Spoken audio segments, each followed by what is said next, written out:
Hello. Hello, everybody. I hope you enjoyed the show. I assume that most of you were on the previous or the showing that just happened. Maybe some of you are watching the next showing. I'm not sure, but just want to say I hope you enjoyed it. For those of you that have already seen the concert, and just happy that it's out and that you guys can now see it, and that I'm so grateful that I had something I could work on over the last 3 months, something to be creative with. And anyways, I think I'm just going to get started because I see that questions are already due. And this is from Michael, her 12-year-old son. So Michael and Andrea, I mean, it took me a little bit of time for sure to be able to play something nicely. But the nice thing about the violin is I feel like within a year, you're able to start to really progress after that. The first year is the hardest. But 12 is a great age to start learning the violin. And I guess it's like any talent. Anytime you first start anything. Tiffany, who inspired you to first get into playing your electric violin today? I think I was first inspired by this group called Bond. Yeah, Bond. And they were a quartet of women that played like electric violins and electric cellos. And my mom saw their like Live in London concert DVD when I was like a teenager. She bought it for me and I was like, whoa. And that's when I decided, I got to be more creative with the way I play the violin. Let's see. Christina says, if you could give your younger self one piece of advice, what would it be? Gosh, my younger self. I think that there's a certain amount of power that younger people sometimes have that I think we forget as we get older. And I would probably try to tell myself to hold on to some of that like youthful like version of self-acceptance. I think I need to work a lot harder on all of that stuff now that I did when I was younger. I just felt like so I would tell myself, hey, like everything's going to be okay. Just hold on to optimism, hold on to hope, because everything always is okay. The next question, well, one of the next questions from Jane, how do you overcome self-doubt? By talking myself through it. I doubt myself all the time, and I do not like it. It's a character flaw that I think a lot of us have, is this self-doubt where we just talk negative about ourselves in our own minds and say, I don't think you can do that. Oh, you're not good enough. Why did I even try? Why should I, I should never have done this. I'm so dumb. I'm so stupid. There's just all these like thoughts that we just think all the time. And so the more I start to notice them, I'm like, dang it, I got to work on that. And so then I just get into these habits of being like, I can do this. I can do this. And I've noticed now, especially after editing that sequence when I was doing hair hanging, I was shocked how many times I had on camera saying, I can do this. I can do this. And it was interesting because I didn't do that on purpose. But yet when I went to edit the thing together, I was like, oh my gosh, I have almost 100 times on camera of me saying, I can do this. And I then since realized I say that all the time to myself. I got this. I can do this. I talk myself through things aloud, not just in my head, but out loud. I say it because it combats those negative voices that are inside my head. So it's just practice, honestly. Lisa's asking, what editing software do I use? I use Adobe Premiere. Love it. Used to use Final Cut. And I edited the entire show over the last 3 weeks because we finished filming it exactly a month ago. And so then I spent the next 3 weeks, 4 weeks, just editing all day, every day. And I love editing. So it was actually really fun, but also very stressful.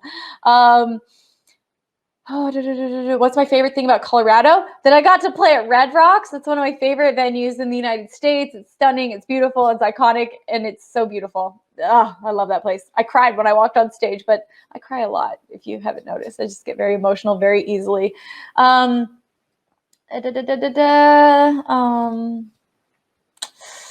Let's see. What has been the biggest challenge of my career?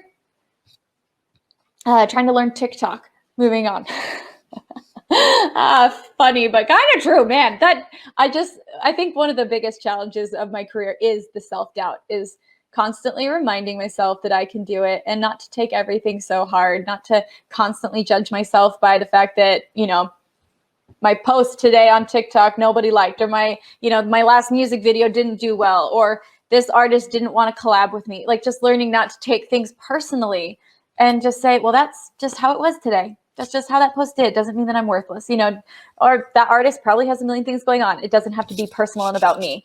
I think that's one of the hardest things of my career, is just constantly battling,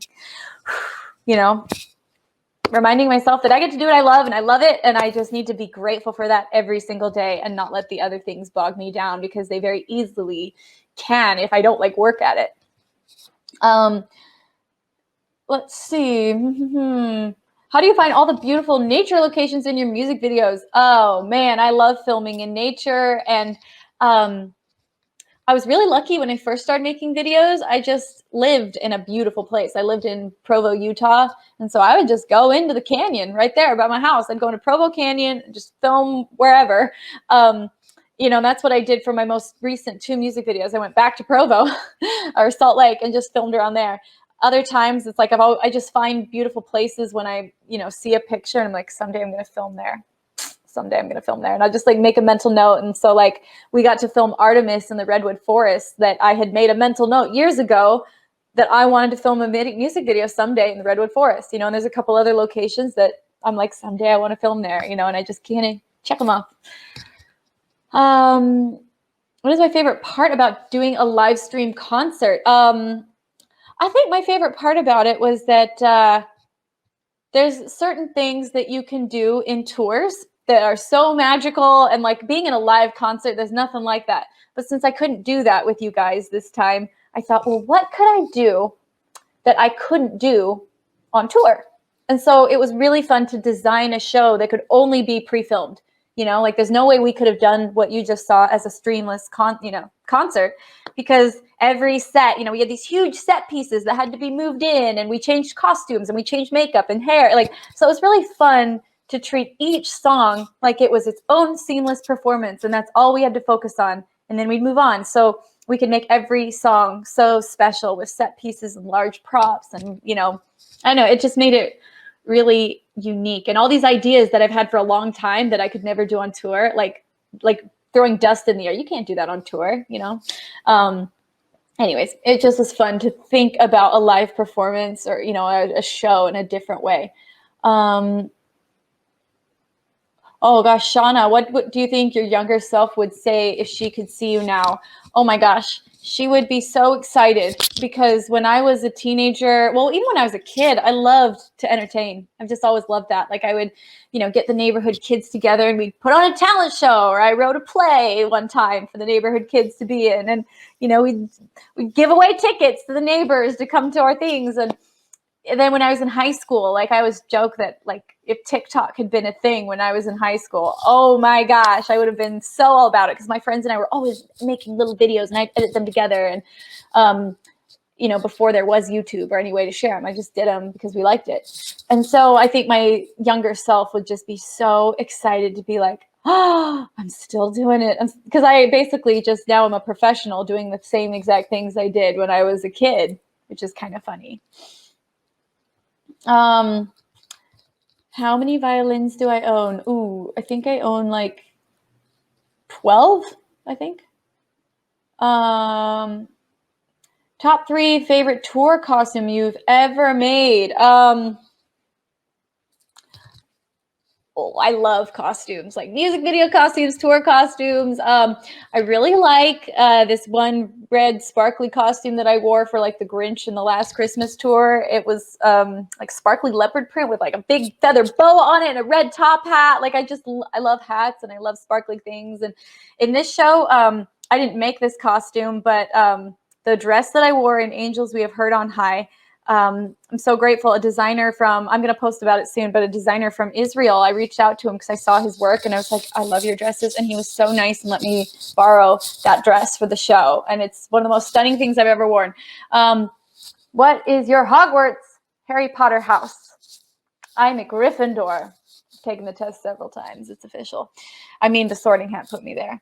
What is your favorite? What's your favorite song you've performed? Carolyn. I love the big, epic ones for stage. They're so fun. Like I love playing Love Goes On and On. It's one of the newer songs on my album, Artemis album. Amy Lee sings it. And doing that one live is just like so fun. Also, I Wonder As I Wander, which we did in this show. That is a really fun song to do live. I feel like it's one of those songs just makes me feel so much. I love how you Ashley says, I love how you combine story with music. Which usually comes to you first, the narrative or the music composition? I would say it's a combination. It's sometimes one or the other. I feel like they kind of work seamlessly for me. Sometimes I think of like a music video idea first, like Roundtable Rival. I knew that I wanted to make a music video where it was like a duel between a guitar slinging outlaw and a violinist, just trying to protect her country town, So that's why we wrote Roundtable Rival. And same with Shatter Me. I knew exactly what I wanted the song to be about. I knew exactly how I wanted the music video to look. I just had to make the song about the ballerina stuck in the music box, It was fun writing Artemis because I knew all the themes, but sometimes I would write a song that would inspire extra elements of my story. Other times I'd have elements of the story and I'd write a song to fit that. So it works both ways for me. Cole says the string sessions were amazing. Thank you, Cole. I really enjoyed doing those. I feel like it gave me something to be like, the beginning of COVID was like so hard for everyone, all of us. We all just felt so displaced. And it was nice that I had something that I could creatively work on and put some heart and energy into. And I love doing that. And I think I will do it again because I enjoyed it. It was just, I couldn't do it all the time because it was so much work. I know it probably didn't look like it, but I was doing everything 100% by myself and it was a lot of work. But I think I'll do another because it was like 8 that I did and I'll do them in little seasons. I think I'll start another one maybe the top of the year, possibly. What inspired my song Crystallize? Crystallize was inspired by what was inspired by? Okay, it was inspired by the name, a study by this scientist who looked at the crystallization of water molecules. And he would put all these different vials of water in different environments. And he would put different words on the different vials of water and speak to them differently. And then, he would say mean things, like he would say words like ugly and jealousy and greed. And then to these ones, he would say words like beauty and gratitude and love. And he noticed that the water, when you looked at it under a microscope, would crystallize in different patterns depending upon what environment it was in. If it was in the environment of the like harsh words, it would make these jagged shapes. And if it was in the environment of the beautiful words, then it would make symmetrical patterns and beautiful crystals that look like snowflakes. And so it just was such a powerful metaphor and scientific study on the power of like positivity, the power of thought, the power of our words, and how, we're all made up of like 70% water at least. And so when we think good thoughts and say kind things, then we're creating beautiful, smooth patterns within ourselves, like in our actual DNA, in our makeup. Anyways, I was just so amazed by that, and so that's why I called the song Crystallize. Okay, which video is my favorite to make? I really enjoyed making Roundtable Rival. That was just a really fun one. It'll always be one of my favorites. Making Till the Light Goes Out was really fun. It felt like we were making a little movie. We just had all these crazy props. We learned stunt choreography. We had dance choreography. We were in the woods. It was just, we had elves. It was just really fun. What's my favorite food? Says Adam. From Miss Symphony Rose, age 7. My favorite food. Let's see. Lately, I know this sounds so weird. I cannot eat enough toast with jam on it. Toast with raspberry jam. I have had so much of that in the last week. I don't know why. Yeah, with Dave's Killer Bread, the best bread. So that, I know that's very specific, but that's like all I crave right now.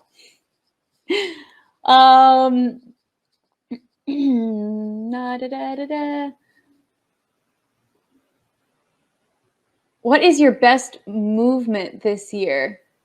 I wonder, Karsten, do you mean like movement or like movement, like politics? Anyways, well, I'm not going to talk about politics. That is a lose-lose situation. Let's see, but if you're talking about actual movement, I really enjoyed, actually, I wouldn't say I've enjoyed, but I'm very proud of myself that I've exercised 5 to 6 times a week through all of COVID. And it's not to say they're great exercises, but I get up every morning and the first thing I do is I work out for 30 minutes of some intense cardio or Pilates. And I'm really proud of myself that I didn't ever let that slip. And it allowed me to stay in shape for the show. I did a lot more to prep for the show, but I'm actually kind of curious. You guys can maybe put in the chat, or I guess maybe what were some of your favorite song or your favorite things about the show. I'm just so curious to see, because normally I get to feel reactions live. Like as a performer, you can tell how the audience is feeling. Like you actually feel it.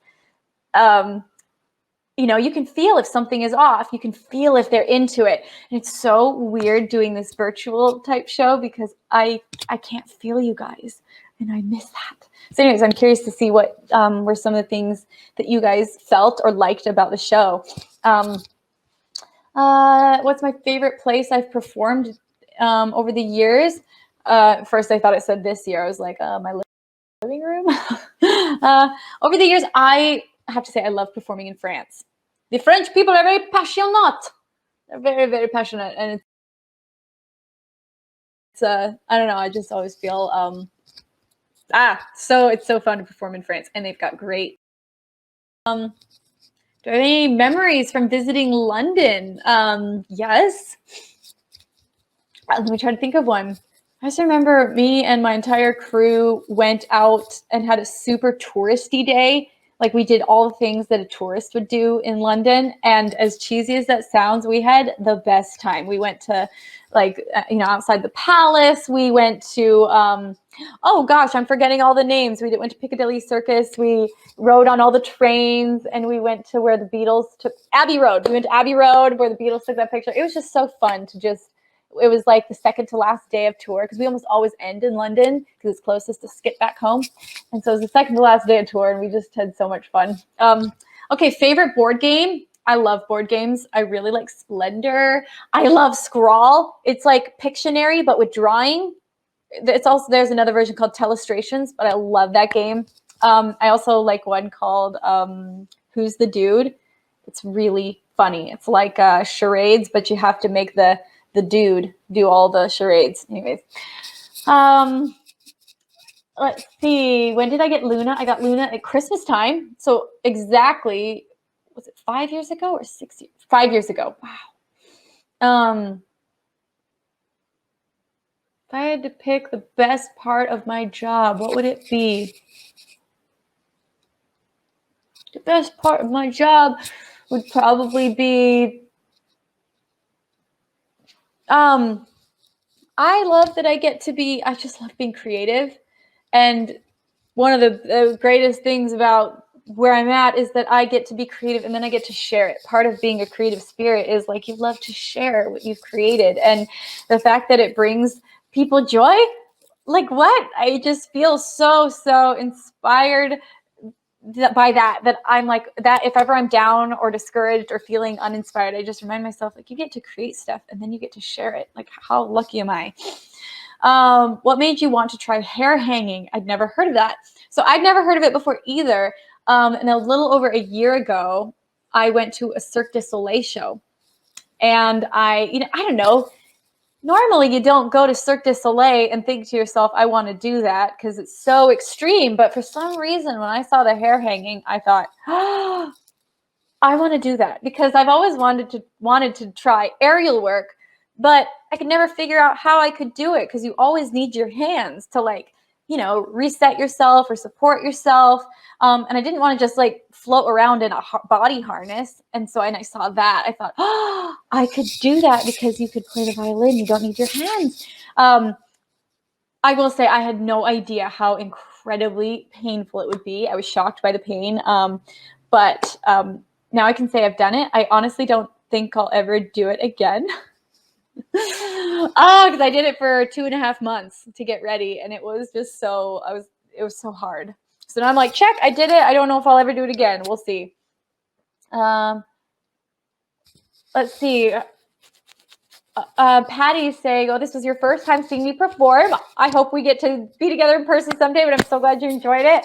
How do I go about composing the music to the dance and make it work? Well, I always write the songs first. And when I'm writing the songs, though, I love thinking about how would this make me move? I feel like my mind thinks so visually. So when I'm, it's like I'm seeing the music as I'm writing it and thinking about how I feel. And does it make me move? And then I'll work for a long time to work with my choreographer, Ashley. She's worked with me for years. She was actually in the show too. So she'll choreograph together with me, and we'll make sure that it's stuff that I can do while playing a violin. Let's see.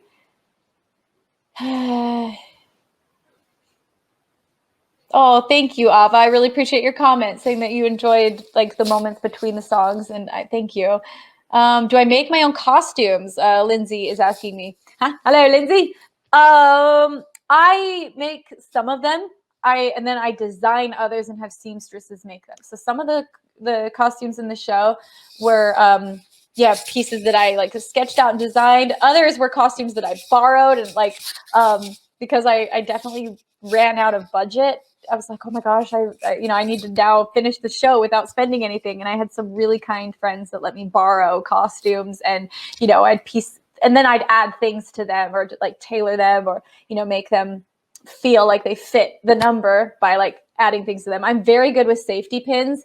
If you got to see any of the behind the scenes clips, you'll see a lot of times I'd be backstage, safety pinning things together or doing last minute sewing on some of the dancers' costumes or my costumes, because I'm an okay seamstress. I'm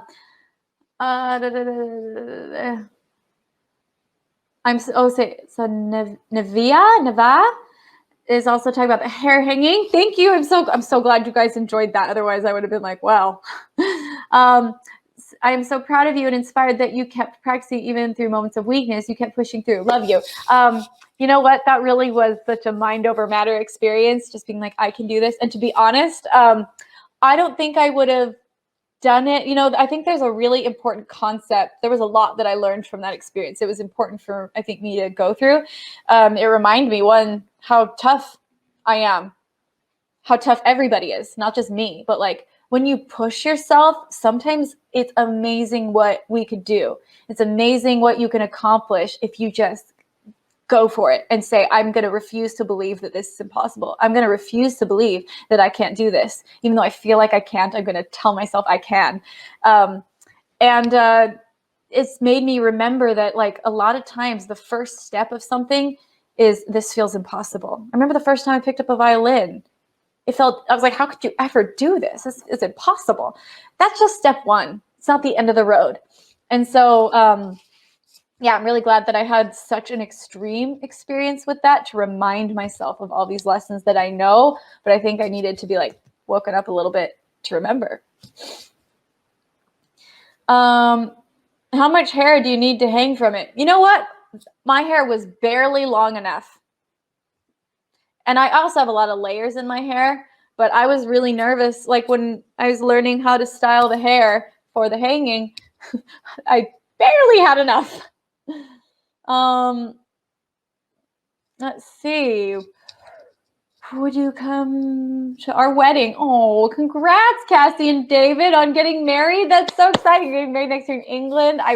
Who knows? Who knows where we will be? But your first dance will be something wild.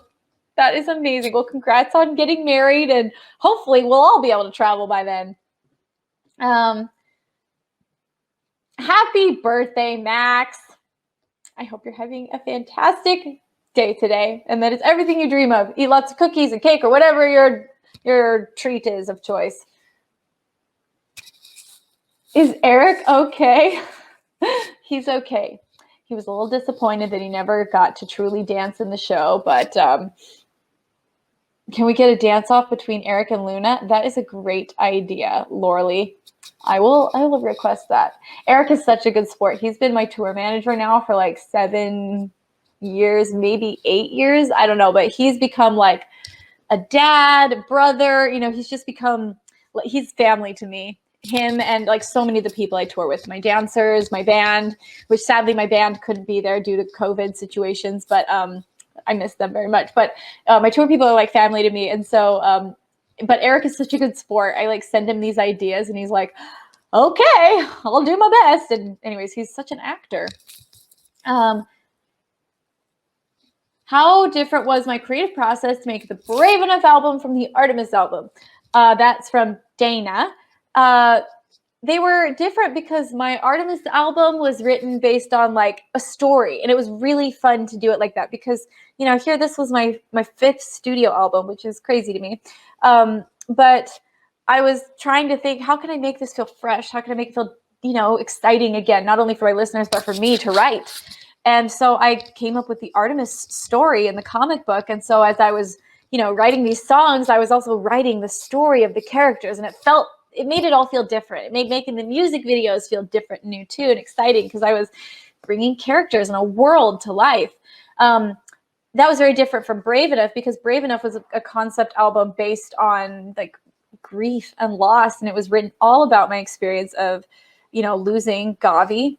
And then watching my dad, like while I was writing it, my dad, I knew he was going to pass away. I knew he was living on just whatever time we could get. And so it was a very heartbroken album, very hard to write, very emotional. It was also hard to tour it, even though I loved the album, going on stage and musically and verbally telling these stories every night was really heartbreaking. But at the same time, it was healing, it was very cathartic. Let's see. What would be my dream duet?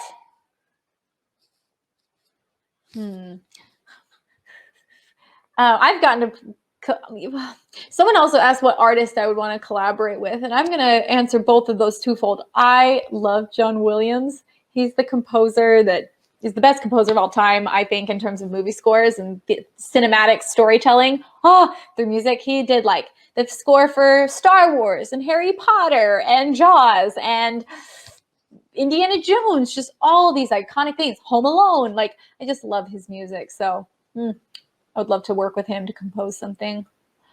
Let's see. Do you play Among Us? No, I've never played, but I think I should because I've started to do a little bit of Twitch streaming and I quite enjoy it actually. So I've heard my friend Lindsey actually has told me many times that you need to play Among Us. How fun is it to collaborate with people? Oh, I love collaborating. It's so fun to see how different people's creative processes work and makes the whole thing just seem really fresh and new. New Year's resolutions for 2021, Cecilia. Every year I like to pick one word that I'll make other goals for sure. And I definitely have some, I guess just mental health type goals. I think this has been a really hard year for a lot of our mental health, but I have not yet picked my word. I have a couple that I'm toying around with. One of them is just intention. I want to better choose, make choices at the very beginning of every day that allow me to intentionally go about the rest of my day. I want to choose how I want to walk into every day instead of just like rolling out of bed and frantically being like, what am I doing next? So I want to be a little more intentional with my thoughts. And even in every situation, I'm trying to learn better what my triggers are. What are the things that make me anxious and and I'm trying to hone in on those and just really work to get my mental health back to a little bit better of a place because I think 2020 kind of knocked all of us upside the head. What should I eat on my 21st birthday next week? Oh, I love a good barbecue. I don't know, grilling hot dogs and burgers. It's just fun. So I don't know. Or taco night. Love tacos. But I hope you have a great birthday, Bella. All right, and I think this is our last question because sadly I think we're out of time. We're about to gear up to do the next showing, but I just want to say thank you so much, you guys, for being here. I'm going to answer one more question. Do I like seeing fan art and edits on Instagram from Poppy? Yes, I do. I love them. I always look at my tags and the things on Instagram that you guys tag me in. I think, I guess maybe people would be surprised, but I check them all the time. I think it's so fun to see what creative things you guys have made or done, or the art, or like I said, fan art is so fun to see. Just, you guys make your own really cool interpretations of things that I've done, or things that you've drawn that have inspired you for some reason. Anyways, I think it's really cool. But again, thanks for being here. I hope you guys liked the show. I hope it brought you a little bit of joy, and hang in there. Again, what a weird year we're in, but I'm trying my best to just look at the silver linings, and when I start to look for them, there are so many, even if they may sometimes get a little hidden by anxiety or depression or all those things. There's always some silver linings, and it's really taught me a lot this year. So hang in there. Hope you're safe. Hope you're well. And I love you guys.